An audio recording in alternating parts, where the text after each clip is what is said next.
To some good advice. While you are cheating on your woman, there's something that you might want to think of. You get good loving to your woman. While you out making love, who's making love to your old lady? While you out making love, I ain't trying to run your life. Oh, you.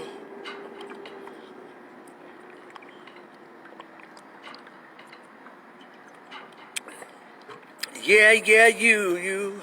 Oh, go on, Johnny Taylor. Ow, who's making love to your old lady? To all you cheating fellas out there on your wives and your girlfriends. Shame on you, shame on you. While you out there getting down. There's another one Johnny Taylor be telling y'all brothers who actually might have a decent woman at the house, a wife or a dedicated girlfriend of more than 5 years or more than 3 years.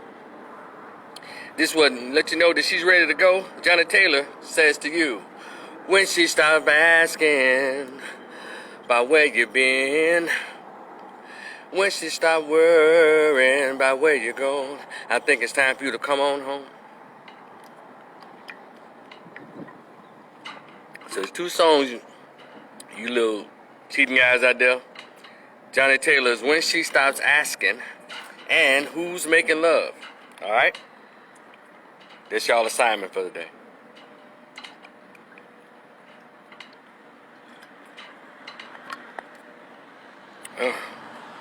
Thank you, Mary Max. What's this, tequila? It's laid to keep your favorite drink hot or cold for hours.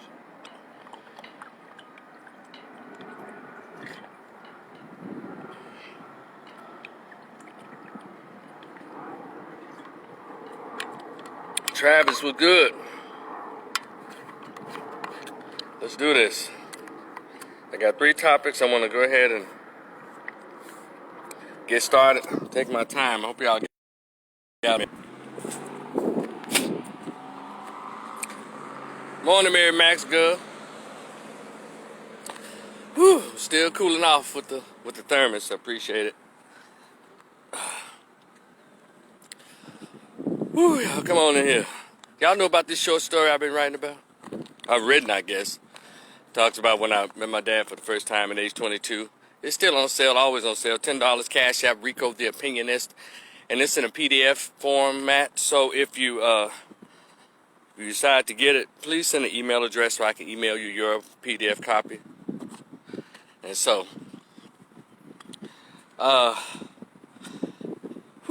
it's like, that's why I haven't run since, Friday? It's all right, so we've missed a couple of days. If you're on my YouTube channel, all the information I just told you is in my description box. And if you're on my Facebook page, here, if you decide to check it out after you've watched the video, you can always go back and get it. No, it gives instructions on what you need to do. All right, so this morning, I have 3 topics. This is probably my last commentary on this whole Sha'Carri Richardson thing, because I appreciate all the comments on it, and that's what social media is for everybody to get their say-so. And so I'm going to have my final say-so, I think, unless she comes out and does something silly or says something weird. And my next topic after that would be Pee Wee League football and, hell, even kids soccer, kids sports. That could possibly lead to PTSD. And this happened last week, but I want to talk about it. Lil Boosie invites DaBaby to his Boosie Bash. And I think that's pretty cool. And I don't agree with either one of the content like that, but I appreciate it's the idea of it, what it represents, as it relates to independence. Because Lil Boosie is known to be an independent artist, and he's put his own little festival together. Guess who else has their own festival? Post Malone. He calls it Posty Fest. And thousands of people show up at the AT&T Stadium every year there in Arlington, in Texas, to show up for that. Thousands of people. There's another guy in Houston. Is it Travis Scott or the other one? I think it's Travis Scott, if he's the one out of Houston, he has his little festival as well. So I think it's a good idea that Boosie did that. But anyway, let's go to the Sha'Carri thing. And opinions have varied. Y'all know I've had mine, and I'm sticking to them.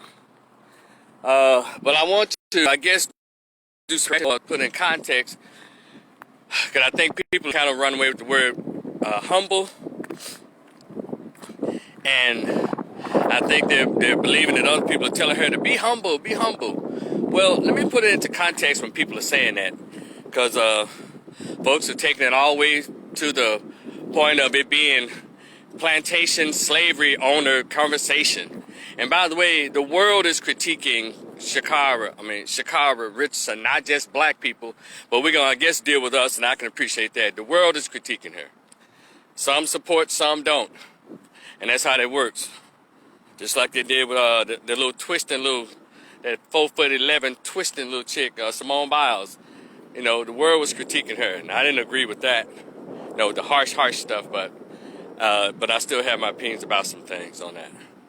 And welcome to Rico and his opinions. And Rico the opinionist. All right, when we say humble, I think, and then it was being said that, you know, because I read comments. If it was happening to a black man, I did a YouTube channel on this yesterday, August 22nd. Go look at that on my YouTube channel. On this, I like to think that I kind of wrapped it up, but it's the word humble that seems to be throwing people off. And what we're saying is, what we're talking about is, when I say we, I think I threw in the word humble and eating crow. I think before the Olympic trials, nobody really knew about Sha'Carri, right? The Olympic trials, everybody was proud of her, and that's when we noticed her. And because I hadn't heard of her until she qualified for the Olympic trials and all celebrations. Everybody was, yeah, great, you know. And so when you get into the national spotlight, everything gets everything comes on a microphone, right? Microscope. Let me get my words together. And so, of course, we notice the aesthetics, because people are saying, well, maybe she's not fitting your idea with aesthetically how she should look. And I want to address that too. I've always spoken about women looking crazy, regardless if they're competing or they're walking in the mall. Blonde hair, purple hair, weave, country ass pterodactyl nails or raptor claws or whatever you want to call it. Tattoos all over. I've never thought they was attractive. So I like to say for myself, I'm consistent in my critique of women looking like dudes. You know, I do think women in blonde, purple, gold, whatever color weave and wigs, there's a mental health. That's a untouched, undiagnosed mental illness there. I just think it's weird. But women do that, and guys look past the hair and look at their butts. They look past the tattoos and look at their butts. They look past the heavy voices and look at their butts. And so a lot of these manly looking chicks out here, not just because they run track or play sports, hell, they're walking in the mall looking and sound like dudes. I was at a place last night. Chick's voice weighed about 10 pounds. Heavy as a motherfucker. Some of their voices heavier than Charles Barkley himself. Hey, what are you doing? I was like, well, damn, I only thought Weezy Jefferson had a voice that damn heavy. But yeah, and these chicks are rough and ratchet. You know, I've never, thought ratchet was sexy. Now, a little hoodie chick, they got a sweet attitude and a bang a little body, well, it's a different thing. But ratchet? There's nothing glamorous or sexy, but our community seems to have allowed outside sources to fund ratchet. Just like they fund the gangster rap, just like they fund everything that's negative. They never fund the outside community, never use their mainstream media machines to push black scholars. Or black men who are really excelling. They always try, their job is to make sure they push the ratchet. And what we've done, I guess subconsciously or flat out, we've embraced what is the worst of us. The look, the sound, the behavior. And so, when that is presented to us, hell, those of us who got good sense, well, we look at it. And that word judge don't mean shit to me, because I'm not a Christian, I'm not a Muslim, I'm not any of that. So, that's what we do every day. We judge every day. And so when we talk about Sha'Carri being humble, let me go back to the beginning. We didn't know anything about this shit. But she won, she qualified for the Olympics. We're like, yay, yay. And so when she qualified, they're like, okay, great. Then she, by whatever means, good morning, Henry Allen, what's good? By any means, she partook of the edibles. And she came and did that weird, almost incoherent interview with Good Morning America. They almost had to carry her through that. Yes, yeah, they have it like that. Just so we had to, people give a pass on that. They just won't look at stuff for what it really is and when it's been said to us. So, what's really been said, right? And so, all right, that's an L. Then instead of just taking that month off, they removed her from the relay because of that. So she didn't get a chance to participate at all in the Olympic Games, right? So the expectation was that she will fall back, get yourself together, practice. If there's counseling, because everybody all of a sudden doing all the mental health issues and what she's gone through, I get it, blah, blah, blah, okay. Well, she should have taken that month and a half off to practice,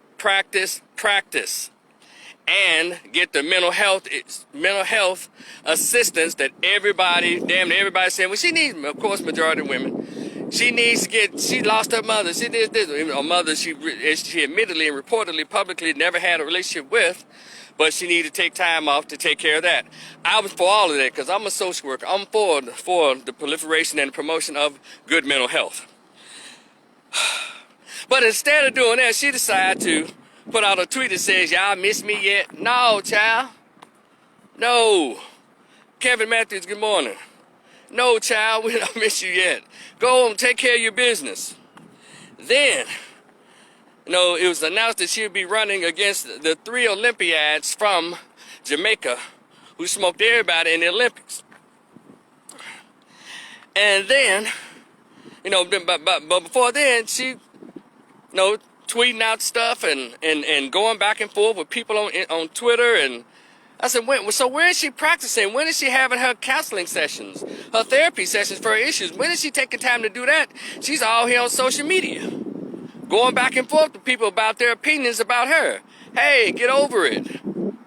Damn, you're not the only person, the only athlete, only human being that ever got dragged or talked about or supported or non-supported on social media. Get over yourself. So next, she does this video on Facebook or YouTube or Instagram or TikTok where she's sitting in a chair with her nice fro, no makeup on, looking like a human being. Then all of a sudden, bam, then she turns into this weaver woman with this platinum purple blonde weave with this beat face transgender makeup on.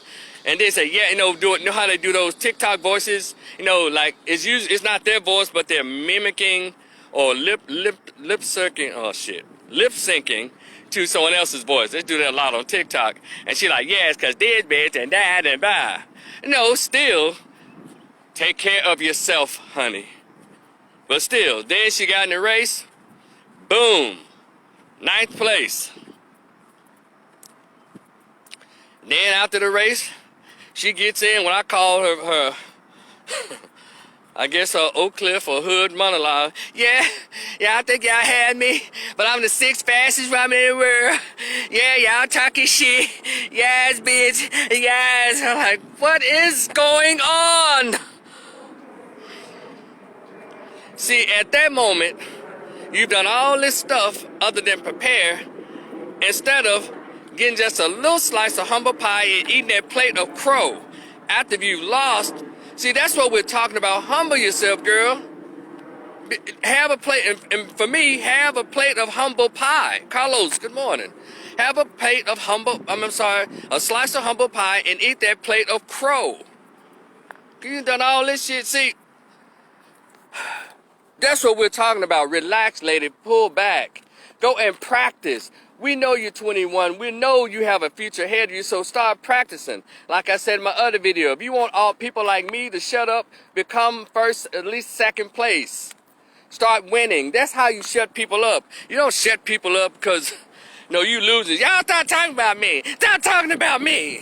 That ain't how you do it. That's not how you do it in sports. Because I don't know, that's not how it's done, ladies. And I'm going to say ladies and the beta males, y'all cut it out. Just because of her gender, we got to lay up off of her. That's not how that works. Because y'all don't lay off for no dude who misses a dunk. You don't lay off for no dude who misses an important pass in the end zone. Y'all don't. So stop it with the double standard. Or, ladies, you want equality, but when equality lands at your footstep, now it's time to bend the rules a little bit. No. You get this smoke like any other athlete who talks a lot of shit but hadn't won anything yet. That's what people are talking about, humble. But see, I think they're conflating the humble, what people are saying to Sha'Carri Richardson, with the humble that white folks used to tell Muhammad Ali. Y'all listen to me now. See, they were saying, y'all sound like the plantation owners. Y'all tell her to humble herself and tell her not to have confidence. Nobody's telling her not to have confidence. Matter of fact, she's defeating her own confidence. She's coming out there half-cocked, talking shit first, and then come out there ill-prepared and lose horribly. Damn, this is on the world stage. She's fucking her own confidence up. We're trying to give her confidence. Baby, relax. Go and practice. Get yourself together. So in 2022, 2024, you let them have it. And we won't be paying attention to your weave and them manly tattoos and them raptor claws. And that broken English, you sound like a 6th grader whenever you do a speech. Guess who had that weird ass hair and those tattoos? And I mentioned it on both of them. Shelly Ann Frazier wears that weird ass Ronald McDonald clown ass hair. But she's so busy winning that it's like, hey. And the woman who became the new fastest woman, she got a tattoo all up and down her leg. Her face harder than a brick sandwich. But she's number one. She's the fastest woman. Y'all see how this works? People don't pay attention to none of that stuff when you are winning. You can't be losing and be talking, y'all start talking about me. First of all, bitches. Yeah, Let me tell y'all something. We're going to get it together and it's fine. You can't do that, ladies. You can't have it like that. And guys, y'all zip your pants up and stop this weird dedication to evil. When people are doing wrong, you still feel the need to try to, collar them in their wrong. And it's not all, it can be about race, but it's not about race. If she was winning the races, nobody would even care. See, she bragging and losing. Y'all know this boxer by the name of Adrian Bonner? What's it? His name Adrian Bonner? Now that is the most ignorant dude on the planet. I can't hardly stand to see him breathe sometimes. You know what? He talks a lot of shit. You know why he really catch that wrath? Because he loses. He loses. Adrian Bonner be saying some of the most inappropriate things. Ignorant, just running his damn mouth. Then he get in the ring, he tell the boxer, man, I'm gonna straighten my beard up, boy, you going down, boy. Yeah, he piece of cake. I got this boy, man. He get up in there, that Hispanic or that white boxer put them coconuts on his fucking head. Man, bloody as no, black his eye. Then he come at the end of the damn, at the end of the fight. Yeah, he got me. Yeah, he got me. Well, yeah, it's all right, though, yeah. Yeah, but I'm gonna come back over the board, though. Man, shut up. Go home. Practice. Let Mayweather train you. Shut up, Bronner. And see, Muhammad Ali, Floyd Mayweather, they told them to humble themselves, and they winning. You ain't got to humble yourself. You ain't got to do nothing when you're taking care of your business in the lab. When you are great at killing it, you don't have to do what nobody say, but decorum is expected. We're not saying you being an arrogant, egotistical jackass just because you're winning. But if you're winning, can't nobody tell you to humble yourself. Obviously, you've humbled yourself to practice. You've humbled yourself to perfect your craft. That's what humility is when people who are winning. Y'all understand? So ain't nobody trying to take her confidence. Nobody's accusing her of being arrogant. What does she have to be arrogant about? Who's arrogant about coming in 9th place? Last. Who? That's no arrogance, that's delusion. Nobody's well, like, y'all come on. And people written some beautiful comments, about as it relates to that, but and I get it, but it is what it is. People, it's like, how can I say this? Because I think that Adrian Brown, look, Ronda Rousey, arrogant, running her mouth. But Ronda was winning. But one thing about Rhonda, she was smart enough when Holly Holmes, that white girl, caught her with that kick that came out of nowhere and shut all that shit down. Rhonda got into acting. I think it was reported that Ronda Rousey might have been at some point contemplating suicide. Good morning, Chevrolet Good. And Chris Avon, good morning. And so, you know, Ronda Rousey, she got humbled the hard way, I guess. But Ronda Rousey, you know, cause I remember that weigh-in with her and Holly, and she just wouldn't even shake the lady's hand and just act a plumb fool. And Holly probably like, damn, I don't know if I'm gonna beat this little bulldog-ass little chick. And messed around, and a roundhouse came from Holly's body that she didn't know she had, and glue. And she messed around and caught Ronda, and man, and talking about capitalize on a good roundhouse. And it just shook her. It shook poor Ronda. Now Ronda got a husband and finna have a baby. She was like, damn, all that. I had a good run. And you know what, Ronda? Good for you. And then Ronda even talked shit about Floyd Mayweather's inability to read or write. Or to spell. And Mayweather, after she got that roundhouse in the face, Mayweather said, but I know how to spell W-I-N. Or what is it? W-L-O-S-E-R, loser. One of them, it was epic. His clapback was epic. But it's just part of the sporting thing, right? And so I just want to clear that up. We're not trying to kick her out of the race. We're not trying to snatch her invitation from the cookout. But she can get this smoke until she gets some people around her who cares about her. That's what it is. And I meant everything I said here. Because don't nobody come back and do a retraction when they attack these young black men who out here dunking basketballs, running footballs. Hell. And what else do black boys do? Because they don't play anything else hardly. You know, if he miss a pass or miss a dunk, y'all listen to Sports Center, ESPN all day long. They're ripping black dudes apart. And Ronda can't take, and we don't want Shakara to get none of this smoke. Y'all think none of these guys got personal issues, but they still come out there and perform. These NBA players, these football players, they got parents who are sick, grandmothers who are dying, brothers and cousins and relatives being murdered in the streets, but they still come out and perform. If y'all look at the history of performers and athletes, they've had all types of tragedies, but they channeled their tragedy and brought it out into their sport, and they probably came in first place, second place, but they channeled it. They didn't go out, a lot of them didn't fall out and turn to a drug. They allowed their competitive spirit to get them through those hard times. So what she gonna have to learn is what people before her have done. Come on, somebody. So she's not an anomaly, she's not special, she just needs to learn. And that's what we're saying. We may not be saying it in a nice, mild, easy tone that everybody think we should say, but the little mama need to learn. And that ratchet is not cool. But if you want to be ratchet, win, goddammit. Win. That's all. Y'all have heard this whole saying? Your best revenge for anybody is success. And if you want to be noticed in whatever you do, you come in two positions, either first or last. Well, she's being noticed for coming in last. Now she's being noticed for not knowing how to close her mouth. Now she's being noticed how to just be ratchet. Hell. Then they want to say, well, FloJo had the nails, but hold on a minute. I need y'all from this day forth, do not mention this girl in the same space, in the same sentence, or anything as Florence Griffin Joyner. Florence Griffin had that one leg out. She had her hair, but it was black. It was her hair. If she had pieces in there, but it looked like hair that grew out of her head. And also, she had her nails. That's right, but guess what?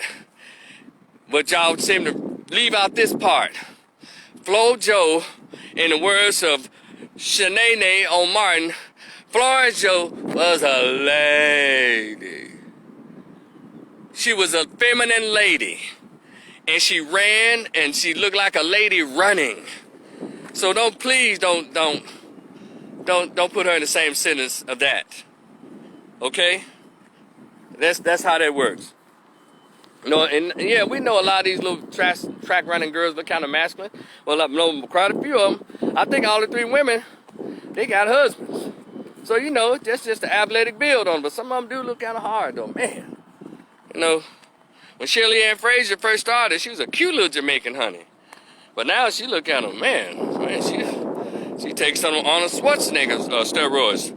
I remember she, instead of saying, I'll be back in my mind, now she's about to say, I'll be back. Because she used to say it with the sexy Jamaican accent, I'm coming back to Bondi, girl, next year, but we're going to win the race that Bondi. But now she said, I'll be back. That's how hard she looks now, but you know, she's winning. And guess what? Everybody has their season for winning and losing. Shirley Ann Fraser Price has been outran by the new fastest woman. And Shirley Ann is smiling all the way because she had her part. And guess what? Yes, Sha'Carri's starting at 9th place, but she's going to inch on up once she put the work in. That's all. That's how that works. And another thing, for those who trying to make it like, you know, separate us from Jamaicans, from black folks, or black on black, or whatever, don't do that. Don't start minimizing the country or the island of Jamaica. Yeah, it's a big deal. Yeah, go, because they're known for running. But don't say, well, that's all they do. That's all they do. They don't do them a run. They don't do this. They don't play no football. They don't know basketball. Don't do that. That's just childish and immature, and that's unnecessary. They're still out. Those are still our sisters. We're talking about in competition. In the Olympics or in the races, it's competition. It's not competition against sisters, I guess, as it relates to American versus non-American. It's in competition. It's still, all of them are still our sisters. That's what, so let's keep that in mind. Don't do that. That's when I was hearing people do that. That's not cool. Don't divide the sisters up like that. But we're talking about this one. But it's very interesting. Y'all not even paying attention. We're concentrating on Sha'Carri and her stuff, but we just gonna act like Alex and what's her name, Felix. That sister ain't killing it, and this beautiful dark-skinned sister's not killing it. Her, with the last name M-U. I mean, just dog, good and dog. Original dog. Come on, somebody. Give me a minute. And a smile that lights up the stadium. See, we should be focusing more on them. You know, because, you know, this Sha'Carri thing is divisive and polarizing. And I'm deciding to move on. But I say in my part. What's her name? Anything Mute. Thank you, Erica. Good morning. Demetrius, what's up? Anything Mute. Yeah, let's celebrate those women for being humble enough to put the work into their craft and practice. That's what we just saying to Sha'Carri. Get your ass off of social media, Sha'Carri. Stay out them ghetto beauty salons and go see what's her sister name? Akiba Wahid, and let that sister give you a beautiful natural hairstyle. And no, I don't have a problem with you wearing makeup, but lighten it up. Stop wearing the clown makeup like you finna go to the new Gulf War. Like you finna send your ass over to Afghanistan. Bring it down a notch. And probably, you know, surround yourself with some women who can, you know, instill that womanhood in you. So when you come out there, there's a new glow next year. That's what I'm saying. I'm going to be the first one to cheer for you because I want to see you win. But I'm not. You can't bully me. You can't shame me. I'm not going to get down with the foolishness. I'm just not. I'm trying to see something else before I end on this particular topic. I got two more. Let me tell you, I got Jamaican thing and all that. And I got Adrian Bond on with all this stuff. And also, again, in the humbleness, we're not telling her to be humble because she's winning. We're saying, baby, what you bragging about? What you all hyped up about? Get your behind in there and practice. Just practice. And continue to see your counselor, your therapist. That's what people say. You have mental issues or you have emotional issues based on the recent death or what have you. And please, y'all, let's stop giving her all the passes that all of us have gone through. She ain't the only black girl that's ever grown up in the ghetto. She's not going to be the last one. Even as we speak, somebody's having a baby out of wedlock in the goddamn poor black ghetto. And that child going to face the same stuff Sha'Carri faced and most of us who were born in America have faced. Hardship, ghetto, cussing, fighting, poverty.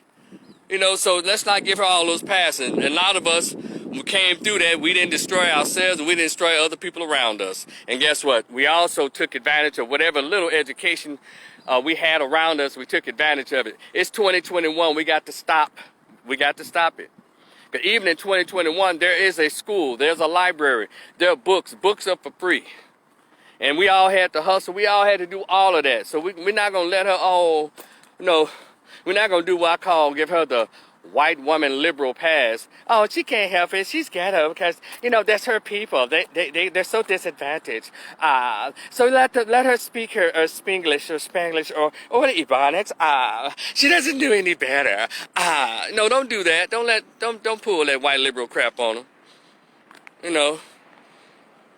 And so, you know, just like in anything, if you start a program, you start school and all this, and you're not studying and all that, you know, goddamn, you gonna get that work, that D and the F. It's I ain't like the motherfucking class no way. Man, y'all got me so messed up. Yeah, I got a D. That's okay though. I ain't the last student. Yeah, I finished last in my class, but that's all right though. I'm still gonna be great. Cut it out. Just hush, take your D and go and study and get at least a B before you finish the class, you silly rabbit. All right? So let's not stop accusing people of taking something from her. We're just taking what she's giving us. Now, so Sha'Carri, go somewhere, sit down, sweetheart. Go get a track, go get another coach, or get some more people, whatever it is. You know, go out there and practice, baby. We want to see you. I want to cheer for you in 2 years. When I want to see the growth in you in 2 years. And also those of you who want to attack us, and I say us, for not sharing your opinions on it. I want to see all us out there together, pushing her to be better, because it does mean something when you're on the world stage representing. You know, it does mean something. And again, I find it most amazing that when Gabby Douglas, with her pretty self, smiled and lit up the stadium. She had her hair in a ponytail. She around here doing on the balance beam. She doing on them rings, flipping and shit. Black women in America attacked that damn girl because 2 strands of her hair was out of place. Oh my God, so she needs somebody to do her hair. Ooh, her hair ain't right. I said, y'all kidding me? This girl is winning gold medal after gold medal, and black women across America attacked this girl so much that I'm telling you, black women literally forced this young, beautiful girl to start wearing weave and putting on this weird-ass makeup. Yeah, I said it. Attacked her. But it's funny, black women ain't said nothing about this weird-ass Ronald McDonald-ass hair that this Sha'Carri's wearing. And this weird-ass makeup and tattoos and eyelashes. Why they attack the pretty girls? Why do black women attack the young pretty girls? But pretty black girls who gonna wear all that makeup and they wear their hair natural and look cute. Why do and they're all on national TV? Ooh, she need to get her hair fixed. You mean she needs to cover up what God gave her? Why is that? Why y'all do that to Gabby Douglas? And nobody said, well, I said, wow. And now you see her now, she got her good wig on her head, by that light makeup. Black women did that. Black men didn't do that to Gabby Douglas. Black women did it. But y'all around here want to karate chop in the throat everybody got something to say about Sha'Carri old hood or weird ass hair and all them dumb ass tattoos and shit. Well, I can't take women seriously. I'm sorry. Of course not all, but the masses. I can't. This shit's weird. Until y'all rectify that, what y'all did to Gabby Douglas, but you want to sit here and talk about, y'all thought it don't matter how she look. She may not come in the form and how y'all want her to look. Look, every country y'all see, they put their best and brightest forward. In every group, they tend to do that. Why can't we do that? And then we put our best, what is considered best and brightest, we tend to attack them. No, Sha'Carri wasn't our best and brightest. I'm here to tell you that right now.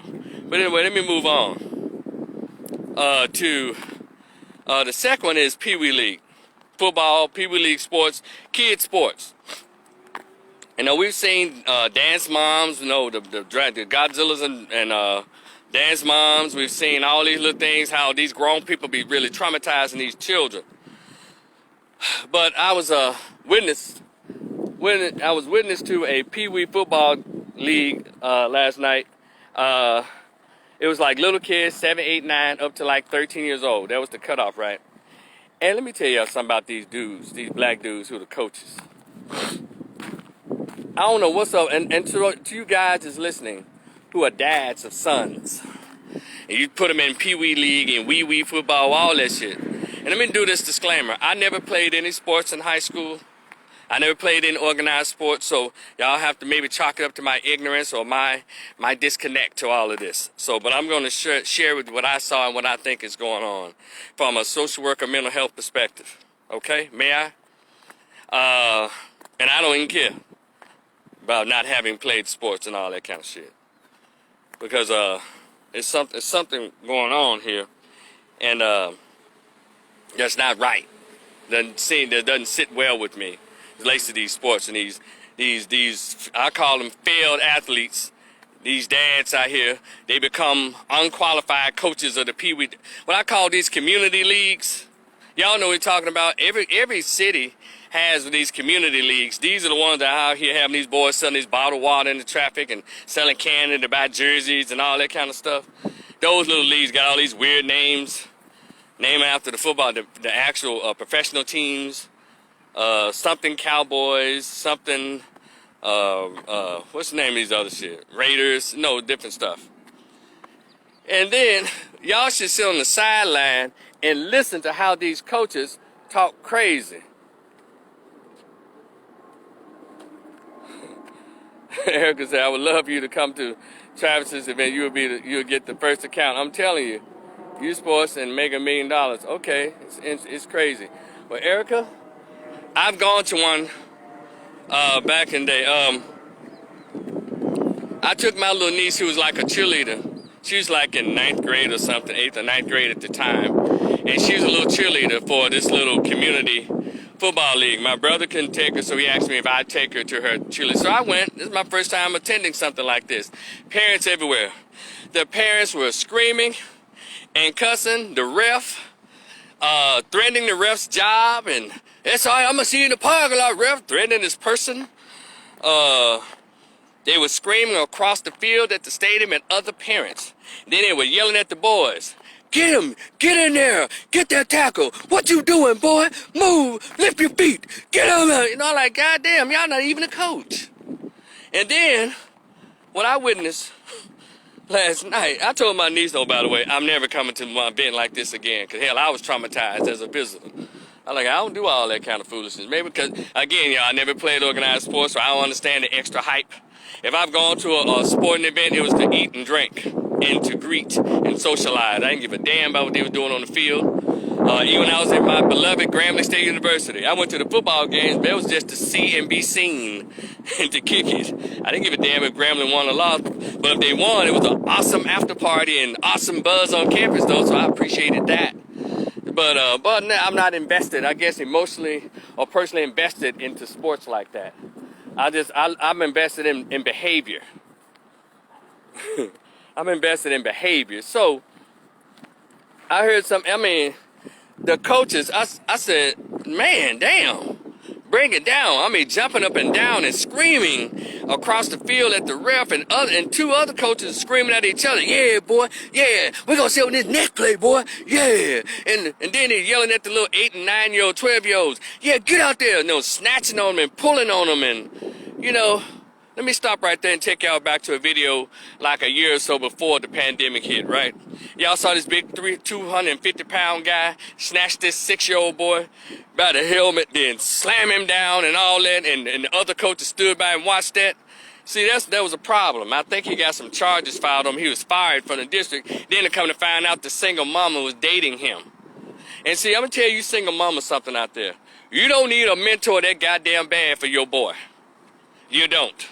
That is not how you make boys into men. You make them out of sociopaths who become violent towards other boys, and he may not make a great boyfriend or whatever to a young lady. Because all that kind of anger that's coming from those coaches and pushing in the boys in the name of competitive sports, y'all come on, man. Y'all single moms, stop putting y'all sons in that shit. And you dads out here sitting around trying to put your boys in sports all day long, all of them not going to make it to the NFL. But that's the spirit I get when I see those parents out there thinking their boy's going to be the next, whatever, Denver Bronco or Dallas Cowboy and all of that. And they only know, hell, when you do the numbers, let's say they pick like 10 guys a year. We'll just say that. Y'all, you sports fanatics, y'all know the actual numbers. But the numbers are really low as it relates to how many black boys actually get into the NBA and NFL. I don't understand why a lot of you dads don't wise up and put your tall sons, put some of them in golf and baseball. That's a wider open. Your boy almost guaranteed to get in baseball. They pay about $180 million contracts for 5 years. But black boys are missing in baseball. Black boys are missing in soccer, except for in other countries. But in America, they don't have. And yes, guess what? The soccer matches get crunk too. And them Hispanic mothers and fathers be about to come out there, man, pay the congas on somebody's goddamn head on that field. And I saw a Hispanic dad yell at his son. They was doing a penalty kick. He said, "And you better make that kick." That boy looked up at his dad with fear, and he kicked that damn ball. That's motivation. I get it. But when they lose, the children break out in tears. Did y'all notice that too? When the boys lose, they break out in tears. When the grown men lose, they're in tears. It's the competitive spirit. I said, y'all need to do further investigation. That sounds like some extra validation. Then when they don't meet that standard, all of a sudden they fall apart. There's something ain't right about that. But I don't know. I don't know no better. I'm just somebody who never played sports and never. But I was passionate about other stuff, but sports wasn't it. And I think, I don't have a problem with you sending your sons into football, basketball, but I also recognize there's other sports out there too. Sports where black boys are underrepresented. Baseball, golf, soccer, tennis.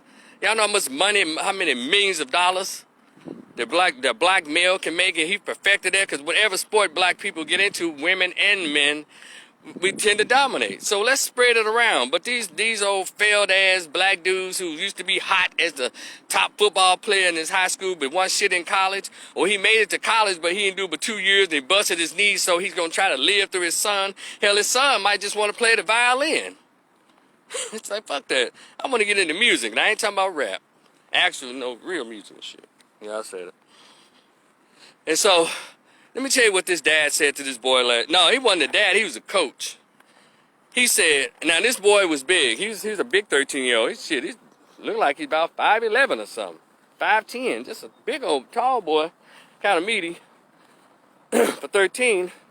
And this coach said to this boy, he was yelling at him. I guess he must have missed a tackle or something. He said to this boy, loud as he could say it, "You the biggest goddamn nigga out here." And I immediately looked around to see if there was a parent or somebody. And guess what? That was obviously something that's usually said to these black boys. "Nigga, get out here. Nigga, get your ass over there. Get your ass over here, nigga." I think that's something that's said automatically to these black boys, these 6, 8, 9, 12, and 13-year-old boys, by these old has-been ass black dudes. A lot of them are has-been, big belly ass, sour ass, thick neck ass, sloping forehead, big fat fingers, big ankles, sorry motherfuckers, who are has-beens. But you putting all that hard energy on 6, 7, 8, and 12-year-old, 13-year-old boys, and you talking to them like you at a bar. You the biggest goddamn nigga out here? And that boy just looked. I said, see, black boys don't get nuts on their own. Grown people have to make them nuts. And it's just like, I just couldn't believe it. And what's with all this extra anger these old hold on, let me slow down. It's too many goddamn coaches on these little community leagues. If they miss a play or whatever, the little dudes miss a play, he got to hear it from this coach. Now this guy might be just friends with the coach. He got some words. Blah, blah, blah, blah, blah, blah. I'm like, what the hell? And then a third guy comes up. And then this big fat country one comes up. "Yeah, man, y'all got to do this. Yeah, blah, blah." Hell, if y'all was so good, how come y'all didn't make it? See, that's the part about it. I don't have a problem with kids' sports. I want the kids to be able to have fun. They took the fun out. And the kids, when they lose, they act just like the grown people. They get all bitchy and moody and antagonistic. I said, this is crazy. Who thinks this is appropriate? Well, inappropriate people. Now, am I saying all the leagues messed up like that? No. But we gonna pretend a lot of these little community leagues with these black dudes right here pushing and shoving. Now somebody gonna say, "Well, Rico, that's how you toughen them up and make a man," or you just a bitch ass dude yourself. Be that as it may. But I know what makes for good mental health and poor mental health. Good development and poor development. And that has nothing to do with the development of boys. If you want to make a well-rounded boy, don't give him a football, give him a gun and go take him out to the woods and show him how to shoot. You want to make a well-rounded boy, give him some karate class or boxing classes. Take him out on a wet and wild water rafting. Take him out in the woods and teach him how to throw an axe. Teach him that stuff. And then also talk to them about manhood and teach them. See, a lot of these guys that put them on football, they don't want to do the work of raising a boy into a man. Y'all didn't hear what I just said, did you? A lot of these black dads, so-called involved dads, they put them out in football because they don't want to. They don't have the ability to teach them how to be men otherwise. Come on, somebody. See, men to teach a boy to be a man, that's hands-on. That is time spent. That's actual teaching from a knowledge base that you're supposed to have. But a lot of these men who have sons, they don't have that wherewithal to teach the boy how to be a man, so they put him in football, and that's the way of them unleashing all of their pent-up aggression against their own sons and other boys, mainly boys of single mothers. Y'all didn't even hear me. So don't tell me about development of black boys into men. You want to raise some strong boys, show them how to build a house with their bare hands. Teach them how to build a car. Take them out to the woods and show them how to shoot a bow and arrow, how to hunt. That's what you do. The stuff I didn't get a chance to do, stuff a lot of black boys, they're so busy to grow up in the ghetto and brick city, they don't learn manhood the proper way. They learn it through all these weird-ass ways. And a lot of these so-called dads around here, or so-called dads, I say so-called, I said, nah, that ain't very fatherly. You talk that kind of crazy? I even had a conversation with my brother, because my brother had my nephews in there. My brother's like, no, I didn't play that shit. When we thought them coaches were getting out of line or talking crazy, I'll tell my boys, get y'all stuff, let's get the fuck out of here and go do something else. So he did that. He didn't allow his sons to be abused in the name of competitive sports by these old loser-ass guys, loser-ass so-called coaches. And then they the main one trying to tell the referee who went through training to become a referee with the official uniforms on and the socks and shoes and the official whistle. That whistle sounds different than the ones you buy at Walmart. You got people yelling from the stand. Let me tell y'all something that I also saw. These little hood-ass dudes. This motherfucker had on a white beater. He's one of those dads, like many of them are, and like many of these single moms are. Put my son in the game. Put my son in the game. Hey, coach, put my son in the game. If the coach is the coach. If your son's good enough, he'll put it in there. But guess what, ma'am or sir? Your son ain't the only member of that damn football team, or that damn soccer team, or that basketball team. But they all want their son to get playing time. And so I heard this so-called father, young guy, man, I'm gonna get at the coach ass today. I'm gonna cut up on his ass today if he don't put my son in there. I looked at this dude. Are you serious? So you finna get arrested for being emotional? Because the coach, you can't tell the coach what to do. If you knew all that, you'll have your own team in this community shit. You know, I don't like it, and so y'all can tell by my tone I don't care for it. But I'm having a conversation with my brother. You know, he says there's some guys out there who do really well. There's some guys who are community coaches who actually groom boys in a healthy way to go on to the league. You know, so the thing is, you know, these guys out here, then let me tell you something about these little lame ass dudes who be these community coaches. You know, they didn't go to training. They didn't go to school to do this shit right. So they get a community league, and all of a sudden now you coach David. You coach Eric. You coach James. You ain't did nothing to earn no motherfucking coach. You just a dude that got a son. Well, I coach. I be leading coach. But I think coach is something you have to earn. Just like I can't call myself a social worker if I don't have no damn social work degree. And having done the work as a social worker, I can't call myself an alcohol and drug counselor if I haven't gone to school and gotten a certification and worked on the job at least good 5 to 15 years. But you got these old lame ass motherfuckers talking about, hey, I'm coach this, I'm coach that, and then they get the shirts on them, coach this. Man, you can tell you something. You can put lipstick on a pig. You can put cologne on the mustard arms. Y'all know the rest. God damn it, but if you don't take a bath, you still smell like doo-doo. And so all you guys that put on the shirt and all of a sudden now you coach, get your lazy ass off the field and put a real coach up there. At least be a PE teacher. At least they can call themselves coach. They went to school. They actually probably played the sport and learned the finite aspects of the sport. And in learning the finite aspects of it also involves the way in which you communicate with minor children. You're not talking to 18 and up young men. You're talking to minor children. You don't talk in a dogging style to minor children like that.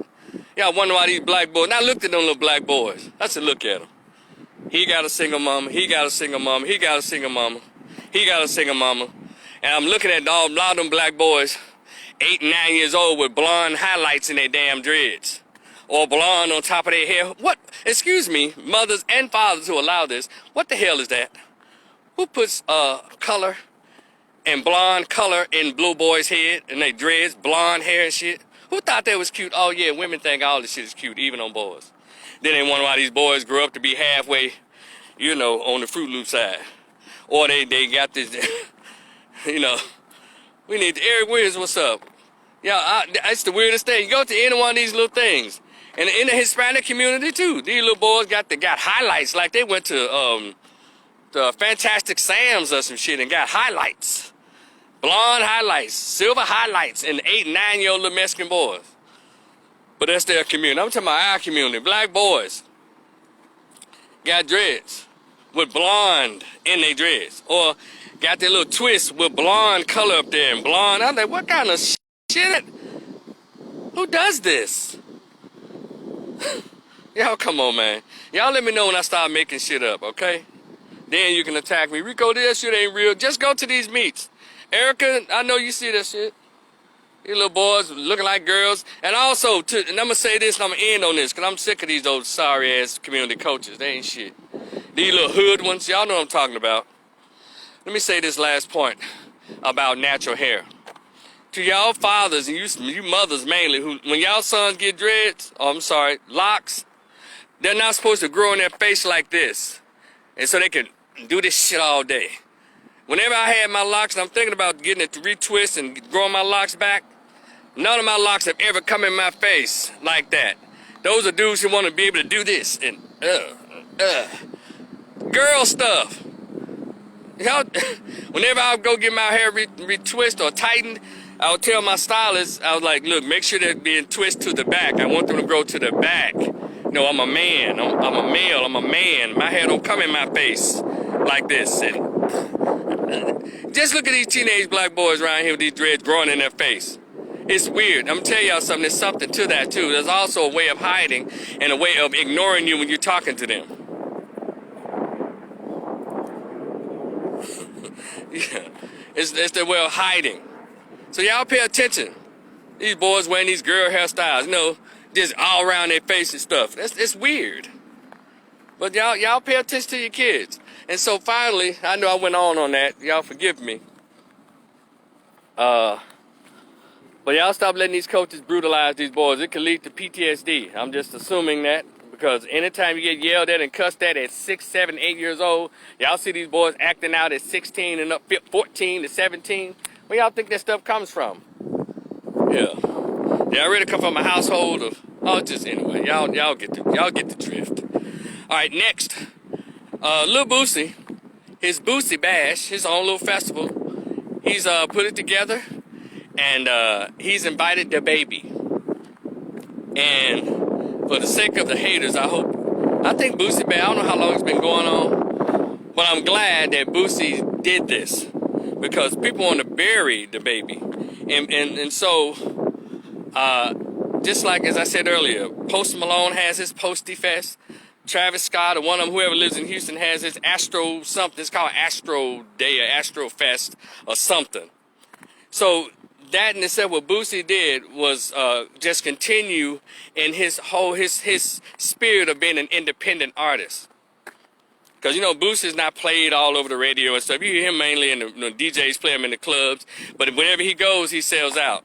And that's the route that, if you're going to be a rapper, if you're going to be a musician and all that, y'all get away from these mainstream machines. Because as soon as you say something they don't like, they can shut you down, cut your money off the money they helped you get or connected you to. That's what they're talking about. But money that you got on your own, can't nobody stop it. Again, I don't agree with the content of the majority of these damn rappers. But I will not do is sit back and think it's okay to shut somebody down. No, or you have the ability to shut people down and they not be able to earn a living. I don't like that, so I'm glad Lil Boosie did that. Shout out to Boosie. I don't agree with a lot of stuff he says. He says a lot of off-the-wall shit, but guess what? I'm an opinionist. I say opinions all day long. Let's go, and I'm gonna take this back to the Shikari thing. You know, I say opinions and stuff that people don't like. But they probably tell me, Rico, humble yourself. Maybe you need to relax on some of that. And I'll say, well, it's an opinion. But one thing about it, people will say, I don't like what you say. And I don't like, hell, how you look and all of that. But one thing I've always heard people say, well, damn, you can't say he was lying.